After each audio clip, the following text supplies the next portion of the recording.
আসসালামু আলাইকুম। ওয়ালাইকুম আসসালাম।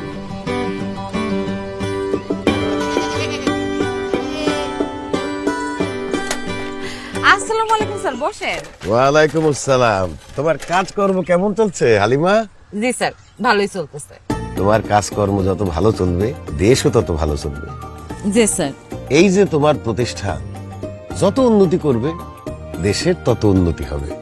তোমার মতো এইরকম ছোট প্রতিষ্ঠান থেকে শুরু করে দেশের ছোট বড় মাঝারি যত প্রতিষ্ঠান আছে, এই প্রতিষ্ঠানগুলির যদি উন্নয়ন করা যায় তবে কি দেশের সামগ্রিক উন্নয়ন হবে না?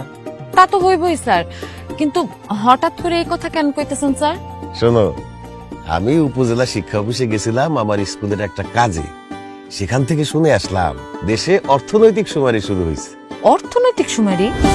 হ্যাঁ, অর্থনৈতিক সুমারি। জানি তো, 2013 সালেও একবার এই অর্থনৈতিক সুমারি হয়েছিল। তখন আমি একটা গার্মেন্টসে চাকরি করতাম। বাংলাদেশ পরিসংখ্যান ব্যুরোর তথ্য সংগ্রহকারী গার্মেন্টসের অফিস থেকে একটা ফর্ম পূরণ করে নিয়ে গিয়েছিল। এবারে কিন্তু আর কাগজে কলমে ফর্ম পূরণ করা লাগবে না। এবারের সুমারি আধুনিক উপায়ে ট্যাবের মাধ্যমে হবে। বাংলাদেশ পরিসংখ্যান ব্যুরো থেকে তথ্য সংগ্রহকারী আসবে, ওনারা ট্যাবের মাধ্যমে এটা কি জাতীয় প্রতিষ্ঠান, কতজন কাজ করে, সবকিছুর তথ্য নিয়ে যাবে। তা কবে থেকে শুরু হবে? ডিসেম্বরের 10 থেকে শুরু হয়ে 26 তারিখ পর্যন্ত চলবে।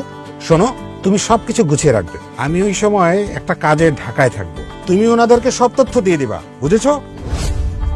জি স্যার, বুঝতে পেরেছি। কিন্তু আমরা তো ভ্যাট ট্যাক্স সবকিছু ঠিকঠাক মতোই দিচ্ছি, তাহলে আমাদের এখানে অর্থনৈতিক সুমারি থেকে তথ্য নেওয়ার জন্য কেন আসবে? না না, এর সাথে ভ্যাট ট্যাক্সের কোনো সম্পর্ক নেই। বাংলাদেশ পরিসংখ্যান ব্যুরো থেকে আমাদের প্রতিষ্ঠান সম্পর্কে তথ্য নেবে।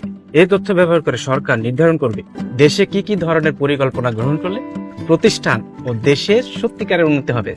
বুঝতে পেরেছি স্যার। আপনি আমাদের প্রতিষ্ঠানের কাজের ধরন, কর্মী সংখ্যা, সুযোগ সুবিধা, কি কি অসুবিধা, সব তথ্যগুলো রেডি করে রাখবেন। তথ্য সংগ্রহকারী এলে আমি যাতে তাকে তথ্যগুলো দিতে পারি। জি স্যার।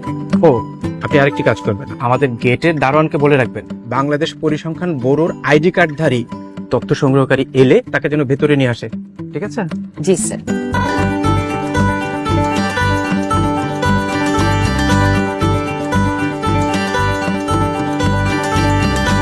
আপা, আপা আমাকে তথ্য নিবেন না? আপনাদের তথ্যগুলো আমরা এখান থেকে নিব না। যেহেতু আপনারা বেচা কেনার জন্য আজকে এখানে কালকে ওখানে বসেন, তাই আপনাদের সব তথ্য আপনাদের খানা থেকে নিব। খানা মানে আমাকে বাড়িতে যাইবেন? ঠিকানা পাবেন কই আপা? হ্যাঁ, যাব। বাংলাদেশ পরিসংখ্যান ব্যুরো গত জুলাই মাসে লিস্টিং এর মাধ্যমে ঠিকানা সংগ্রহ করেছে। আপনারা যারা ঘুরে ঘুরে কেনাবেচা করেন তারা সহ যেসব খানার ভেতরে বা আঙিনায় অর্থনৈতিক কাজ হয়, এই সব তথ্য খানা থেকে নেওয়া হবে। দেশব্যাপী চলছে অর্থনৈতিক সুমারি 2024। 10 থেকে 26 ডিসেম্বর পর্যন্ত চলবে এই অর্থনৈতিক সুমারি। আপনার প্রতিষ্ঠানের ও অর্থনৈতিক কর্মকাণ্ড সম্পন্ন খানার তথ্য দিয়ে দেশের অর্থনৈতিক পরিকল্পনা প্রণয়নে অংশ নিন। অর্থনৈতিক সুমারিতে তথ্য দিন, নতুন বাংলাদেশ বিনির্মাণে অংশ নিন।